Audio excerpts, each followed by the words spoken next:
پہلے سورہ بقرہ کی مختلف آیتوں کا خلاصہ پیش کیا گیا۔ ابھی جو آیت کریمہ چل رہی تھی وہ یہ کہ اللہ تعالیٰ فرماتا ہے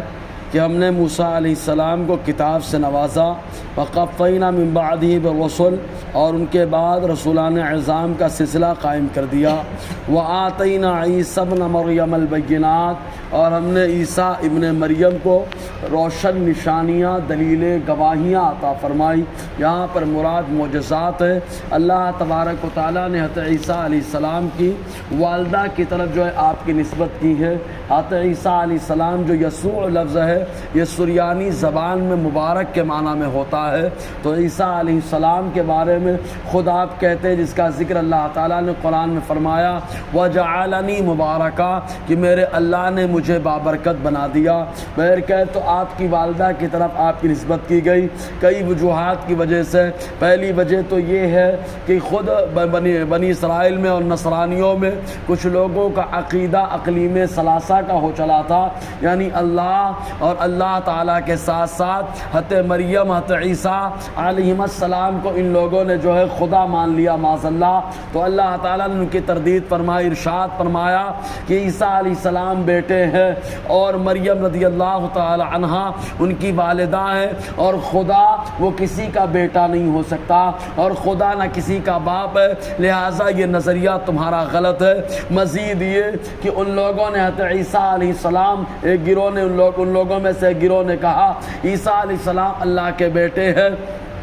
معاذ اللہ۔ تو اللہ تبارک و تعالیٰ نے ارشاد فرمایا عیسیٰ علیہ السلام یہ قدرت کی نشانی ہے، ان کی نسبت تو خالی ان کی والدہ کی طرف ہے، تو حضرت مریم رضی اللہ تعالی عنہا کی طرف ان کی نسبت کر دی گئی۔ اور مریم کا معنی ہوتا ہے خادمہ، تو چونکہ آپ بیت المقدس کی خدمت کے لیے آپ کی والدہ نے منت مان رکھی تھی ولادت سے پہلے، چونکہ آپ کافی تاخیر سے آپ کی ولادت ہوئی، جس کی وجہ سے آپ کی والدہ نے منت مانی جو بھی میرے شکم میں ہے، اگر اس کی ولادت ہوئی تو بیت المقدس کی خدمت کے لیے وقف کر دوں گی۔ یہی وجہ ہے کہ منت ماننے کے بعد جب اپنے شوہر عمران سے اس کا ذکر کیا، انہوں نے کہا منت تو مان لی ہے لیکن اگر لڑکی پیدا ہوئی تب کیا کرو گی؟ تو انہوں نے کہا اللہ تبارک و تعالیٰ کی مرضی، لیس الذکر کالانثی، کہ مرد جو ہوتا ہے وہ عورت کی طرح نہیں ہوتا۔ بہرکیف پھر اللہ تعالیٰ نے قبول فرمایا، ان کے نام حضرت مریم کی ولادت کے بعد مریم رکھا گیا، یعنی بیت المقدس کی خدمت کرنے والی۔ اور اللہ تعالیٰ فرماتا ہے وَأَيَّدْنَاهُ بِرُوحِ الْقُدُسِ، اور ہم نے عیسیٰ کی مدد کی ہے روح قدس کے ذریعے سے۔ روح قدس کون؟ یہ حضرت جبرائیل علیہ السلام کا لقب ہے، چونکہ اللہ تعالیٰ کی بارگاہ سے ایسی وحی اور پیغام لے کر کے آتے ہیں جس کو سن کر کے ایمان والوں کو سکون ملتا ہے، انہیں چین ملتا ہے، اس وجہ سے آپ کو روح قدس کے لقب دیا گیا۔ اللہ تعالیٰ نے یہ شان حضرت عیسیٰ علیہ السلام کو عطا فرمائی کہ جب سے آپ کی ولادت ہوئی تب سے لے کر آسمان پہ جانے تک مسلسل حضرت جبرائیل علیہ السلام آپ کی حفاظت کرتے رہے، آپ کی بارگاہ میں پہرا دیتے رہے۔ چنانچہ یہ تو مقام اللہ تعالیٰ نے حضرت عیسیٰ علیہ السلام کو عطا فرمایا، لیکن ہمارے نبی صلی اللہ علیہ وسلم کی یہ شان کہ آپ کے صدقے اللہ تعالیٰ نے صحابہ میں سے کئی کو یہ مقام عطا فرمایا۔ چنانچہ معجم صغیر اور خود ترمذی شریف کی حدیث پاک کہ حضرت حسان بن ثابت رضی اللہ تعالی عنہ ان کے لیے ممبر بچھایا جاتا، وہ اس پر جلوہ افروز ہوتے اور آقا علیہ السلام کی نعت خوانی کرتے، تو حضور صلی اللہ علیہ وسلم دعا یوں کرتے اللہم ایدہ بروح القدس، اے اللہ میرے حسان کی مدد روح قدس یعنی جبرائیل کے ذریعے سے فرما۔ اور ایک روایت میں اس انداز میں آیا کہ آقا علیہ السلام نے ارشاد فرمایا اے حسان، اے عبداللہ ابن رواحہ، دونوں کے تعلق سے ملتی ہے روایت کہ آقا علیہ السلام نے فرمایا کہ جب تک تم لوگ کفار کو میری طرف سے جواب دیتے ہو تو جبرائیل تمہارے سپورٹ میں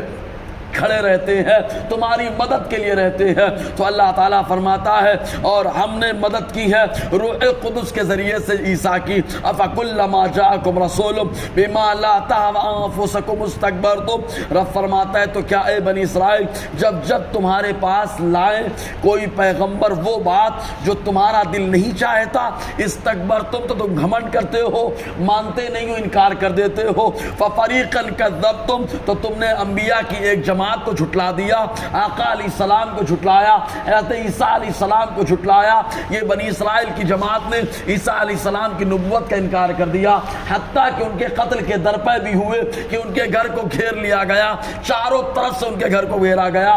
اللہ تعالیٰ نے حضرت عیسیٰ علیہ السلام کو آسمان پر اٹھا لیا۔ جب آپ آسمان پر چلے گئے تو وہ شخص جس کا نام تہتانوس تھا وہ گھر کے اندر داخل ہوا۔ اللہ تبارک و تعالیٰ نے اس کے اوپر عیسیٰ علیہ السلام کا چہرہ ڈالا، اور اس کے بعد جب باہر آیا لوگوں نے اس کو پکڑ لیا اور مارنا شروع کر دیا۔ اس نے کہا میں عیسیٰ نہیں ہوں، میں تہتانوس ہوں، پھر بھی اس کے باوجود اس کو سولی پہ چڑھا دیا۔ اس طریقے سے اللہ تعالیٰ نے اپنی خفیہ تدبیر سے حضرت عیسیٰ علیہ السلام کی حفاظت فرمائی، جس کے بارے میں رب یوں فرماتا ہے وَمَكَرُوا وَمَكَرَ اللَّهُ، ان لوگوں نے چال چلی عیسیٰ علیہ السلام کے لیے، وَمَكَرَ اللَّهُ، اور اللہ نے خفیہ تدبیر فرمائی، وَاللَّهُ خَيْرُ الْمَاكِرِينَ، اور اللہ بہترین خفیہ تدبیر فرمانے والا ہے۔ تو ان لوگوں نے جھٹلا دیا، خود حضور کو جھٹلایا اور قتل کے در پہ ہو گئے۔ آقا علیہ السلام کو کبھی زہر دیا گوشت کے اندر، اور کبھی حضور صلی اللہ علیہ وسلم کے اوپر حملہ آور ہونے کے ارادے سے ملک شام سے نکلے تو بحیرہ راہب نے کہہ دیا،